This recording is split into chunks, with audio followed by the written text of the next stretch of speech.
Hello बच्चा लोग, आज मैं आपके साथ डिस्कस करने वाला हूं एक इंपॉर्टेंट टॉपिक इंडियन इकोनॉमिक्स का। और इंडियन इकोनॉमिक्स के अंदर वो टॉपिक का नाम है सतत विकास, जिसको आप और एक और नाम से जान सकते हैं जो कि है धारणीय विकास। तो धारणीय विकास क्या होता है, सतत विकास क्या होता है और ये पर्यावरण के लिए क्यों आवश्यक है, वो आज हम डिस्कस करने वाले हैं। इससे पहले मैं आपको बताना चाहता हूं, ऑलरेडी मैंने इंडियन इको के बहुत सारे चैप्टर बना दिए हैं। ग्रामीण विकास को अभी हमने खत्म किया है। तो अगर आपको लगता है कोई चैप्टर छूटा हुआ है तो आप कमेंट में हमें बता सकते हैं, हम उसके ऊपर वीडियो बनाएंगे। अदरवाइज हम इसी टॉपिक को कंटिन्यू करेंगे। तो चलिए शुरू करते हैं। मेरा नाम है रवि कश्यप और आप देख रहे हैं इकोनॉमिक्स की 95 प्लस सीरीज।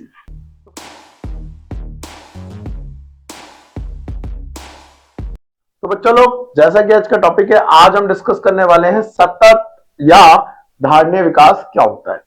तो इसको चालू करूं उससे पहले आपको ये चीज पता होनी चाहिए कि हमारी दुनिया जो है, जब हम ब्रह्मांड की बात करते हैं तो ब्रह्मांड इतना बड़ा है कि आप बता नहीं सकते। एग्जाम्पल के लिए सबसे पहले मैं बताना चाहता हूं आपको सोलर सिस्टम। सोलर सिस्टम क्या होता है? हमारा जो सोलर सिस्टम है, अगर मैं इसको समझाने की बात करूं तो उस सोलर सिस्टम में केवल 8-9 प्लैनेट जितने भी हैं, प्लूटो है, ध्यान रखना मरा नहीं है, लेकिन उसे हम ग्रह नहीं मानते।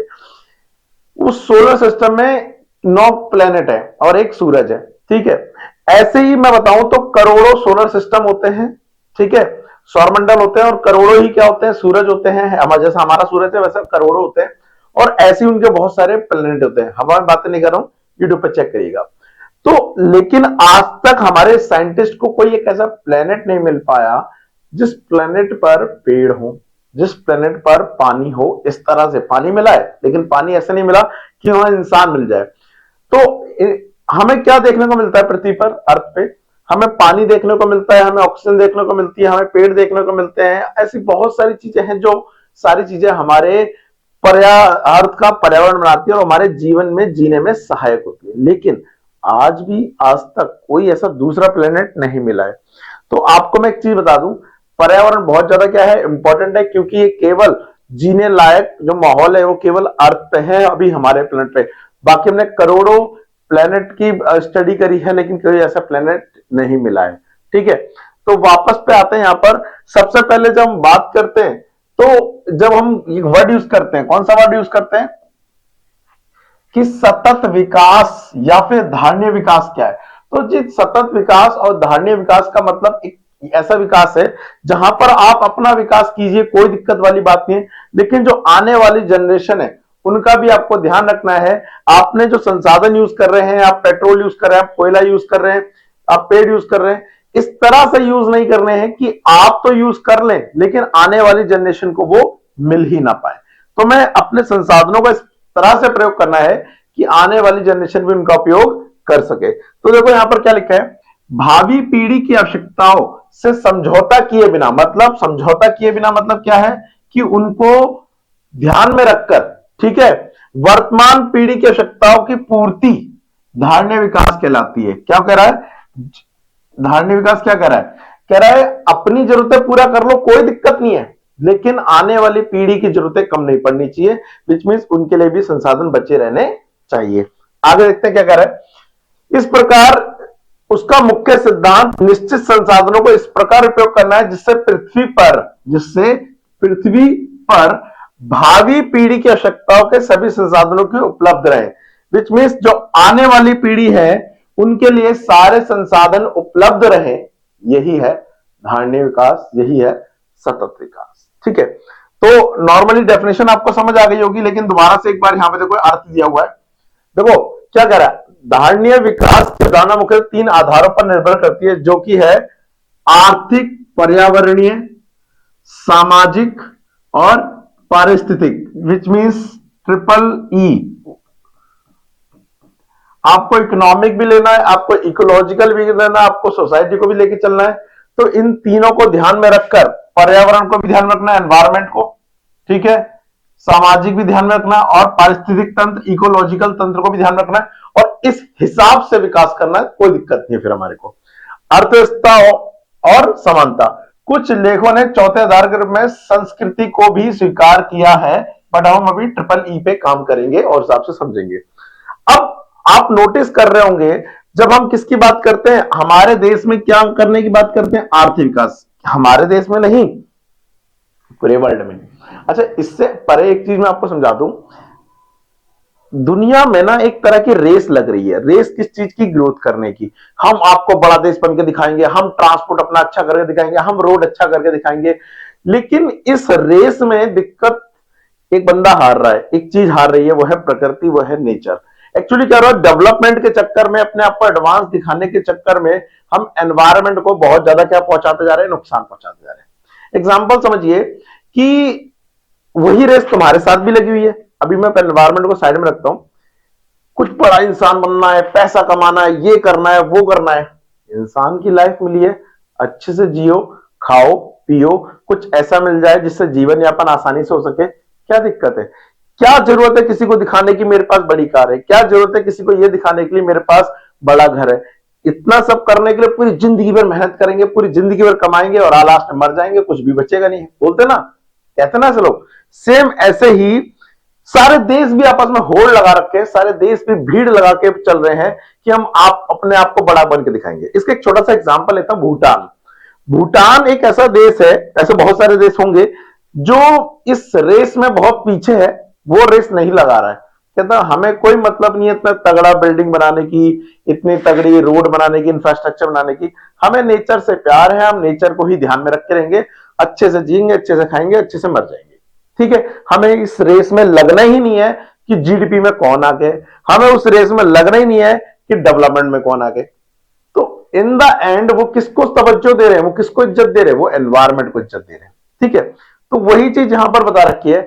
जब हम अपने देशों का आर्थिक विकास कर रहे हैं तो हमने दो चीजों पर नुकसान पहुंचाया है। देखो ध्यान, क्या प्रभाव पड़े उसकी बात कर रहा हूं मैं। जब हम आर्थिक विकास कर रहे हैं तो उस आर्थिक विकास का हमारे एनवायरमेंट पे क्या नुकसान हो रहा है, वो हम बात करनी बात करें। तो जब हम बात करें अपने देशों के आर्थिक विकास की, आर्थिक विकास की, अब आर्थिक विकास में मैंने बोला बहुत सारी चीजें आ गई, ट्रांसपोर्ट आ गया आपका, ठीक है, बिल्डिंग आ गई आपकी, कारखाने आ गए आपके, फैक्ट्रियां कंपनियां आ गई। तो इससे पहली बात, हमारे संसाधनों पर क्या प्रभाव पड़ रहा है, हमारे संसाधन पे क्या प्रभाव पड़ रहा है, पहले हम ये देखेंगे। ठीक है, फिर हम देखेंगे कि हमारे इससे पर्यावरण पर क्या प्रभाव पड़ रहा है, इससे हमारे पर्यावरण पे क्या प्रभाव पड़ रहा है। अच्छा, हो सकते हैं प्रभाव अच्छे हो सकते हैं बेकार है। तो सबसे पहले हमारे आर्थिक विकास का हम प्रभाव देखेंगे किस पे, संसाधन पे, फिर देखेंगे पर्यावरण पे। तो देखो जरा क्या बोल रहा है यहां पर। सबसे पहले बोल रहा है संसाधनों का आर्थिक विकास, संसाधनों पर आर्थिक विकास का प्रभाव। हमारे संसाधन, कोल, पेट्रोलियम, पेड़, ये सब की बात हो रही है। देखो क्या बोल रहा है, आर्थिक विकास प्राकृतिक संसाधनों को निरंतर पतन का कारण है। जैसा मैं बता चुका हूं, हमारे संसाधन जो कम पड़ रहे हैं ना, उसका सबसे बड़ा जो कारण है बेटा, वो है क्या, हमारा आर्थिक विकास। इस आर्थिक विकास की तेजी के चक्कर में, इसको बढ़ाने के चक्कर में हम अपने संसाधनों का इतनी तेजी से दोहन करते जा रहे हैं, इतनी तेजी से प्रयोग करते जा रहे हैं कि एक समय पे क्या हो जाएंगे, खत्म हो जाएंगे। कोयला एक दिन खत्म हो जाना है, कच्चा तेल एक दिन खत्म हो जाना है, हम जिस तेजी से उपयोग कर रहे हैं। प्राकृतिक संसाधनों का अतिशय दोहन हो रहा है, जितना होना चाहिए उससे ज्यादा हो रहा है। निकालना इतना चाहिए, हम निकाल इतना रहे, खत्म हो जाना एक दिन। निरंतर तीव्र आर्थिक विकास संसाधनों की कमी उत्पन्न कर रहा है। आपका विकास जो है ना, उसकी वजह से क्या हो रहा है, संसाधनों की कमी देखने को मिल रही है तथा उनका गैर धारणीय बना रहा है, विच मीन्स वो हमेशा बने नहीं रहेंगे। ये भी एक समस्या है। उन्नत तकनीक द्वारा संसाधन उपलब्धता में वृद्धि, हम क्या कर सकते हैं, अपनी तकनीक को उन्नत कर सकते हैं ताकि संसाधन ज्यादा से ज्यादा उपलब्ध हो या संसाधनों का कम प्रयोग हो और उनसे लाभ ज्यादा लिया जा सके। ठीक है, संसाधनों का प्रतिस्थापन उत्पन्न करते हैं। अच्छा, हम कोशिश कर रहे हैं कि जो हम कोयले पे हमेशा डिपेंड ना रहे, हम तेल पे ज्यादा डिपेंड ना रहे, कुछ नई नई नई तकनीकें लाने की कोशिश कर रहे हैं, तो आर्थिक विकास के थ्रू। तो कुछ अच्छे प्रभाव भी देखने को मिलने आर्थिक विकास के, कुछ बुरे भी। बट हमें कोशिश ये करनी है कि विकास करते समय हम कोशिश करें कि संसाधन ज्यादा से ज्यादा प्रयोग ना करें, खत्म तो बिल्कुल ना कर दे। सेम मैंने बोला, ये तो हो गई किसके ऊपर, संसाधनों पर आर्थिक विकास का प्रभाव। सेम अब पढ़ेंगे हम पर्यावरण पे। तो का की जगह आप यहां पे पर भी यूज कर सकते हो। पर आर्थिक विकास प्रभाव, आर्थिक विकास और तीव्र ध्वनि प्रदूषण तथा वायु प्रदूषण की गुणवत्ता में कमी आती है। देखो आर्थिक विकास होगा तो भाई मैं क्या करूं, ध्वनि प्रदूषण होगा, एक वायु प्रदूषण होगा, तो विच मीन्स अगर हमारा आर्थिक विकास हो रहा है तो हम पर्यावरण को नुकसान पहुंचा रहे हैं। ठीक है, नेक्स्ट, यह पर्यावरण संकट उत्पन्न कर सकती है तथा धारणीय विकास में कमी आएगी। देखो पर्यावरण विकास, पर्यावरण में दिक्कत आएगी, आएगी ही आएगी अगर हम आर्थिक विकास करेंगे। ठीक है, धीरे धीरे हमें लकड़ियों की आवश्यकता बहुत ज्यादा है, तो वनों को निम्नीकरण हो रहा है। निम्नीकरण का मतलब होता है हम वन कम करते जा रहे हैं अपनी लकड़ी की आवश्यकता को पूरा करने के लिए। ठीक है, उससे वजह से पारिस्थितिक तंत्र खराब हो रहा है, विच मीन्स वर्षा अपने टाइम पे नहीं हो रही है, सर्दी अपने टाइम पे नहीं हो रही है, गर्मी अपने टाइम पे नहीं हो रही है, जो प्रकृति बनी हुई थी वो हिसाब से नहीं चल रही है। नेक्स्ट, मत्स्य संसाधनों का अधिक दोहन, हम क्या कर रहे हैं, मछलियों को प्रयोग कर रहे हैं। ठीक है, मछली अपने आप समुद्र में बढ़ रही है, नदी में बढ़ रही है, लेकिन उनको खान पान के लिए बहुत ज्यादा दोहन किया जा रहा है, पर्यावरण का नुकसान है ना। सभी सड़कें, होटल, माल इत्यादि निर्माण में जैव विविधता की हानि होती है। अब एग्जाम्पल के लिए छोटा सा एग्जाम्पल लेते हैं, यहां पे जब बोल रहे हैं हमारे घरों पे चिड़िया आती थी सुबह के टाइम पे, दिन के टाइम पे, और घरों पे चाहती थी आके, लेकिन आज के टाइम में आर्थिक विकास की वजह से आपको वो शायद अपने घर पे आनी बंद हो गई होगी। कमेंट करके बताना क्या वो आपको अब नॉर्मली अपने घर पे नजर आती है चिड़िया, क्योंकि मेरे को देखने को ये मिल रहा है,